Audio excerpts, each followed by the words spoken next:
حضرت عمر رضی اللہ تعالیٰ عنہ نے سورہ بقرہ 12 سال میں پڑھی، کیا پڑھتے ہوں گے؟ حضرت عبداللہ بن عمر 8 سال میں پڑھ رہے ہیں، وہ کیا پڑھتے ہوں گے؟ تو ایک ایک لفظ کے اوپر رکتے تھے، ایک ایک لفظ کے اوپر، اس کا معنی، اس کا مفہوم، ترجمے کی تو ان کو ضرورت ہی نہیں تھی، ان کی اپنی زبان ہے۔ ہم تو ترجمہ پڑھتے ہیں، 6 مہینے میں پڑھیں، سال میں پڑھیں، وہ تو ترجمے کی ضرورت نہیں تھی، وہ تو اہل زبان تھے اور اپنی زبان کے ایسے ماہر تھے کہ خواتین کو بھی ہزاروں اشعار یاد ہوتے تھے۔ ہمیں اردو کے کتنے اشعار یاد ہیں؟ اگر کسی کو یاد بھی ہوں، چند ایک۔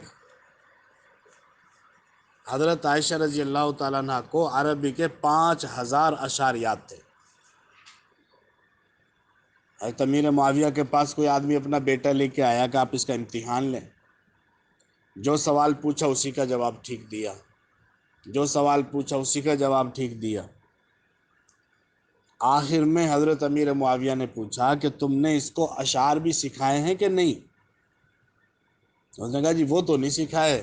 کہا پھر تم نے اسے کچھ بھی نہیں سکھایا، کہ تم اپنی زبان کے اشعار جب تک نہیں جانو گے، اپنی زبان کو کیسے جانو گے؟ اور جب زبان کو نہیں جانو گے تو پھر اللہ کے کلام کو کیسے جانو گے؟ ممکن نہیں ہے۔ تو زبان ان کی تھی، ترجمہ ان کو پڑھنا نہیں پڑتا تھا، وہ صرف و نحو کے محتاج نہیں تھے، اس کے باوجود 12 سال تک سورہ بقرہ پڑھتے رہے۔ تو آخر کچھ تو ایسا ہے نا کہ جو ہم حضرت عمر رضی اللہ تعالیٰ عنہ جیسے انسان، کہ اللہ کے نبی نے فرمایا لو کان بعدی نبی لکان عمر، اگر میرے بعد کوئی نبی ہوتے تو وہ عمر ہوتے۔ اللہ تعالیٰ نے حضرت عمر کو پیغمبرانہ صفات عطا فرمائی، لیکن چونکہ نبوت کا سلسلہ ختم ہو چکا ہے اس لیے کوئی نبی نہیں آئے گا۔ تو سورہ بقرہ پڑھ رہے ہیں وہ 12 سال میں۔ اس سے پتہ چلتا ہے کہ قرآن کی کتنی عظمت ہے ان لوگوں کے نزدیک، اور پھر سورہ بقرہ کا کیا مقام تھا ان لوگوں کے نزدیک۔ کم سے کم ایک مرتبہ ہر گھر میں سورہ بقرہ روزانہ پڑھی جانی چاہیے۔ جادو نہیں رہے گا، خیر و برکت آئے گی، جنات شیاطین شریر قسم کی چیزیں گھر سے نکل جاتی ہیں جب سورہ بقرہ کی تلاوت کی جاتی ہے۔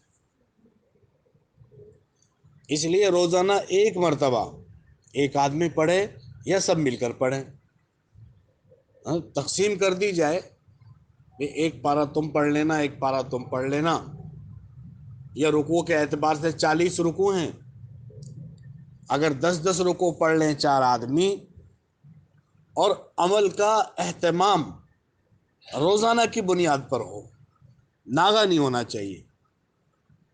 امام ابو یوسف رحمہ اللہ بسم اللہ کے عامل تھے۔ بعض بزرگ سورہ اخلاص کے عامل تھے، بعض آیت الکرسی کے عامل تھے۔ کیا مطلب؟ کہ زندگی میں ان چیزوں کو اتنی کثرت سے پڑھا اور اتنے اہتمام سے پڑھا کہ اللہ تعالیٰ نے ان کو ایک خاص تاثیر عطا فرما دی۔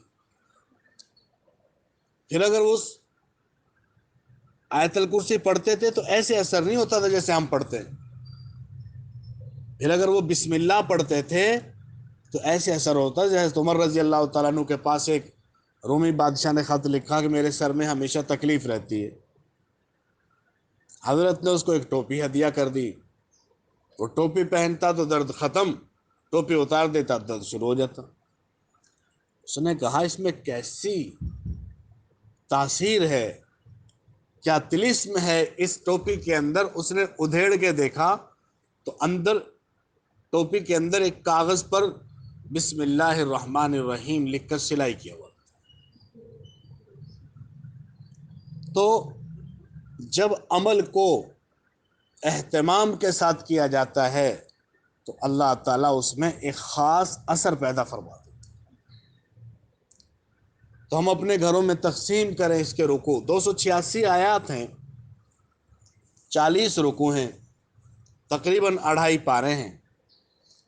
تو پارے کے اعتبار سے تقسیم کر لیں یا آیات کے اعتبار سے تقسیم کر لیں یا رکوع کے اعتبار سے تقسیم کر لیں، لیکن کوئی گھر بھی سورہ بقرہ کی تلاوت سے محروم نہ رہے، خاص طور پہ وہ گھر جس کو یہ پتہ چل چکا ہے کہ سورہ بقرہ میں اللہ تعالیٰ نے کیا کمالات اور کیا عجائب چھپا کے رکھے ہوئے ہیں، اور اس میں کیسی عجیب عجیب تاثیرات ہیں، اور اس کے کتنے بے بہا کمالات ہیں، اس کو تو ضرور کرنا چاہیے۔ اللہ اللہ